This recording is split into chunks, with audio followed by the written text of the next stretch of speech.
রোজ রোজ একই রকম টিফিন নাকি তার একঘেয়ে লাগে। দই চিড়ে, দই মুড়ি এগুলো আবার খাবার নাকি? ওই যে দেখলেন না আগের দিন বললো মাখা প্রসাদ, কী আর বলবো বলুন তো। তো আজকে তার ইচ্ছে হয়েছে, তার আর তার ভাইয়ের জন্য বানাচ্ছে ম্যাগি এবং সাথে এই যে ডিমটা করে নিয়েছে। তো এখন আমি বললাম আমি করে দিই, আমি পুজো করে আসলাম। বলছে না আমিই করে নেব। ঠিক আছে করো। এই যে একটা ওনার নিজের আর একটা ওনার ভাইয়ের, ভাই মানে রূপুর। তো যাই হোক, খেতে পছন্দ করে যেটা সেটাই নিজে করে নিয়েছে আর আস্তে আস্তে করে শিখেও নিচ্ছে। এই যে বিড়ালটা দেখছেন, এটা হয়তো কারো বাড়ির পোষা বিড়াল। তো গলায় ঘণ্টা বাঁধা রয়েছে। এবার এসে সম্ভবত রাস্তা হারিয়ে ফেলেছে আর এখানে এসে বসে আছে আজকে দুদিন ধরে।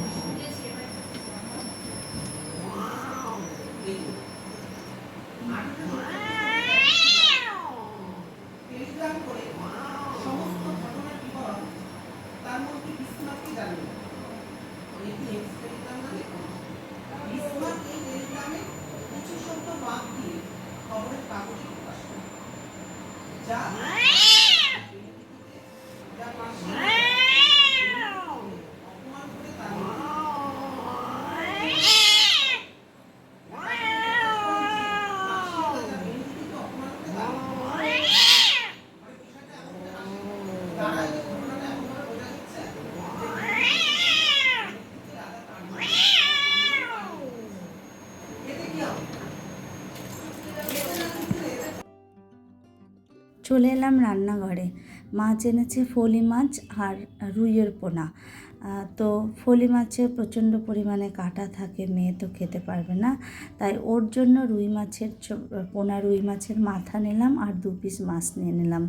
আর আমরা খাবো ফলি মাছ। রান্না কিন্তু একই সবজি দিয়ে হবে। তো ও যেহেতু খেতে পারবে না তাই ওর জন্য ওইভাবেই নিই আমি। তো চলুন আজকে একটা নতুন রান্নার রেসিপি আপনাদের সঙ্গে শেয়ার করি। আমিও আজকে ফার্স্ট টাইমে করব। শুনেছি নাকি ভীষণ ভালো খেতে হয়। আর এটা দেখলেন না কাঁচা ফুড, তো এটাকে নিয়ে এসছে, আমি এইভাবে কেটে নিয়েছি। চিংড়ি মাছ দিয়ে করব। তো এই যে চিংড়ি মাছগুলো ভেজে নিলাম, খুব বেশি নিয়ে নাই, 10-12টা মতো চিংড়ি মাছ নিয়েছি। আর এই যে ফুডগুলো যেগুলো কেটে নিয়েছিলাম, এবার ওই কড়াইতেই আমি একটু পরিমাণে তেল বেশি দিয়ে তার মধ্যে একটু জিরা ফোড়ন দিয়ে দিয়েছি। আর এর মধ্যে এখন এই ফুডগুলোকে ঢেলে দিলাম। এবার এগুলোকে সুন্দর করে আমি নেড়ে চেড়ে দেবো তেলের সাথে মিক্সড করে। এবার আমি এর মধ্যে দিয়ে দেবো একটু পরিমাণে লবণ আর একটু পরিমাণে হলুদ আর কিছু কাঁচা লঙ্কা চেরা। এবার ভালো করে আবার একটুখানি নেড়ে নিচ্ছি। আর লবণ দেওয়াতে একটু জল বেরিয়ে গেছে, সেটা ঢাকা দিয়ে রেখেছিলাম। তো এইবার আমি দিয়ে দিচ্ছি ঢাকাটা তুলে অল্প পরিমাণে একটু জিরের গুঁড়ো আর সামান্য পরিমাণে একটুখানি ধনের গুঁড়ো, এটা না দিলেও হয়। তো এটাকে আবার একটু ভালো করে কষিয়ে নিয়েছি।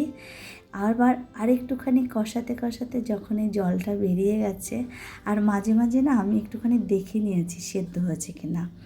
এবার একটুখানি পরিমাণ মতো জল দিয়ে দিলাম। জলটা ফুটে উঠেছে পরে তার মধ্যে ভাজা চিংড়ি মাছগুলো দিয়ে 5 মিনিট মতো রেখে দিয়েছি। তার সঙ্গে একটু চিনিও দিয়ে দিয়েছি, যেহেতু শসা ফুড এগুলো তরকারিতে একটু চিনি দিলে ভালো লাগে, তাই সামান্য চিনি দিলাম। আর এই যে হয়ে গেছে ফুট আর চিংড়ি মাছের তরকারি। খেতে কিন্তু খুব ভালো হয়েছিল। আর এটা হচ্ছে থানকুনি পাতা, অনেক দিন ধরে এনেছিল, একটু কেমন হয়ে গেছিলো তাই বেটে নিয়েছি। আর এটা হচ্ছে ফুট আর চিংড়ির তরকারিটা, কেউ কেউ এটাকে বাঙ্গিও বলে। আর এই যে মাছটা ভেজেছিলাম আর আপনাদের সঙ্গে শেয়ার করা হয়নি কীভাবে রান্না করেছিলাম, আলু আর ঝিঙে দিয়ে পাতলা ঝোল করে নিয়েছি। আর এটা হচ্ছে আমের টক। আর আজকের এটাই ছিল দুপুরের মেনুতে।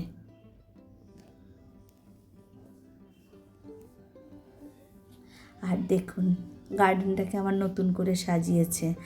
আগের দিন দেখলেন না বস্তা দিয়েছিলাম, তো আবার উনি কোথায় দেখেছেন যে না বস্তার থেকে বোধহয় এইভাবে দিলেই ভালো হবে, কারণ আমাদের দুটো বেডরুম এই সাইডেই রয়েছে।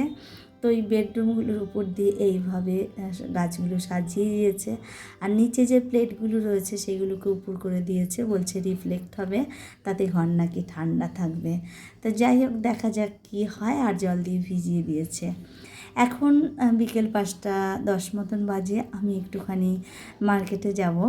আর এই যে এটা কি দেখাচ্ছি বলুন তো, এটা হচ্ছে ওর একটা কোঅপারেটিভ আছে, আগের বাড়ি সব টাকা তুলে ফেলেছিল। তো ওখান থেকে প্রত্যেক বছরই না একটা করে গিফট আসে, আর তার সাথে আসে কিছু টাকা, আর তার সাথে কখনো বিরিয়ানি বা কখনো তারা নিজেরাই খেয়ে আসে, কখনো বাড়িতে মিষ্টির প্যাকেট আসে। তো এইবার যেহেতু সামান্যই এসছে, গিফট আর আসেনি, 725 টাকা এসছে, আর তার সাথে এক বক্স মিষ্টি এসেছিল। তো আমি যেহেতু আজকে হাবড়ায় যাচ্ছি, এই যে এখন পুরো রেডি হয়ে গেছি, ব্যাগটা কাঁধে নিয়ে নিয়েছি, সেটাও আমি আপনাদের সঙ্গে শেয়ার করছি। তো মনে মনে ভেবে নিলাম যখন এইবার বেড কভার বা গিফট আসেইনি, তো সেটা কিনে নিয়ে আসি, আর অন্য একটা কাজ আছে সেটাও করব। আর চলে এলাম মার্কেটে, আর এসেই চলে এসেছি এই দাদাটার দোকানে। এই দাদাটার যে ভিডিওটা করছি ও জানে না, না জানিয়ে এই ভিডিওটা করছি আমি। এটা যদিও আমার অন্যায়, তবুও আমাকে করতে হয়েছিল প্রথমটায়, কিন্তু পরে দেখলাম দাদাটা ভীষণই ভালো। ওর কাছে আমি এই ফার্স্ট টাইম এসেছি, আর ওই মালাটাই নিতে এসেছিলাম। আমার ভাই তৈরি করতে দিয়েছিল, তো ওর যেহেতু সময় পাচ্ছিল না, তাই আমাকে পাঠালো নিতে, তাই নিতে এসছে। তো ওর সঙ্গে অনেকক্ষণ ধরে গল্প করলাম, এবং ভীষণ ভালো দাদাটা। গল্প টল্প করে এবার বেরিয়ে আসলাম ওখান থেকে। এইবার যাচ্ছি একটু গৌতমের সাথে দেখা করব। হাবড়ায় আসলে গৌতমের বাবার সাথে দেখা না করে আমার হাবড়ার থেকে বেরোনো হয় না। কোথাও একটা ওদের সাথে আমার আত্মিক সম্পর্ক হয়ে গেছে। ও দিদি ডাকে, ওর বাবা বৌদি ডাকে, আমি ওকে ভাই ডাকি, ওর বাবাকে দাদা ডাকি। মানে কি দারুণ কম্বিনেশনের একটা রিলেশন, তাই না? আসলে রিলেশন কি বা কিছু সেটা বড় কথা না, বড় কথাটা হচ্ছে রিলেশনটা কেমন এবং কত দিনের। এই ছেলেটি যখন একদম ছোট, মাত্র 16 বছর 17 বছর বয়স, তখন থেকে আমি ওদের দোকানে আসি, আর সেই থেকেই ওদের সঙ্গে আমার সম্পর্ক।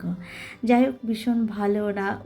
ওই ছেলেটার জীবনের অনেক লড়াই আছে, যদি কোনো দিন সম্ভব হয় সেটা আপনাদের সঙ্গে শেয়ার করব।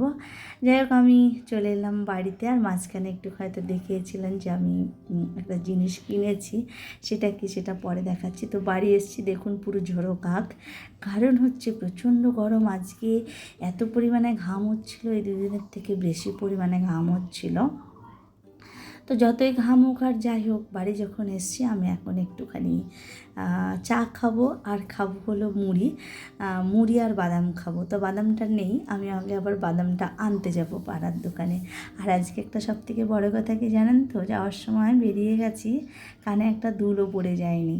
আর এই যে দেখুন, গরমের লঙ্কাগুলোতেও রিঙ্কেল পড়ে গেছে, তো মানুষের পড়বে না কেন বলুন তো। তো হাজব্যান্ড এক কাপ লেবু চা করে দিয়েছে, আর এই যে বাদাম মুড়ি নিয়ে নিয়েছি, আর লঙ্কা দিয়ে খাবো, কারণ একটু ঝাল না হলে আমার যেন ভালো লাগে না খেতে। চানাচুর খেতে ভীষণ ভয় পাই, যেহেতু গলব্লাডারে একটু সমস্যা রয়েছে, তো সেই কারণে অনেক কিছু বেছে কুচে খাই। তো চলুন খাওয়া দাওয়া কমপ্লিট করে আবার। তো বাজার থেকে নিয়ে আসলাম মাশরুম। তো মাশরুমটা হচ্ছে আমার মেয়ে আর আমার ভীষণ ফেভারিট। আর নিয়েছি 3টে কাঁচা মেটে আম। তো ভাই এসেছিলো, এসে একটা আম নিয়ে গেছে।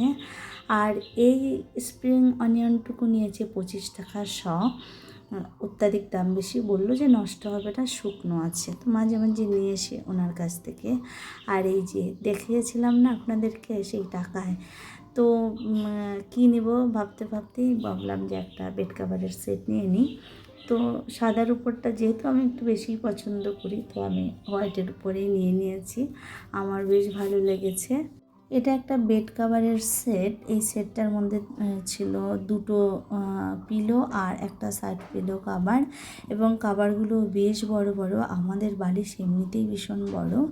আর এটা হচ্ছে মলমল কটনের উপরে বেড কাভারটা হাতে ধরে ভীষণ ভালো লাগলো। আর কিছু কিছু দোকান আমার মার্কেটে ফিক্সড আছে, সেই দোকানগুলোতেই আমি যাই এবং ওরা আমার পছন্দটাও জানে। তো সেই কারণে আমি গেলে আমার বাজেট বলে দিলে ওরা সেইভাবেই দিয়ে দেয়। তো এই ছিল আজকের শপিং আমার। তো আজকের মতো ব্লগটা এখানেই রাখছি। আপনারা সবাই ভালো থাকুন, সুস্থ থাকুন। আর আমার ব্লগটা কেমন লাগলো অবশ্যই করে জানাবেন। আর ভালো লাগলে আমার চ্যানেলটিকে সাবস্ক্রাইব করে আমার পাশে থাকবেন।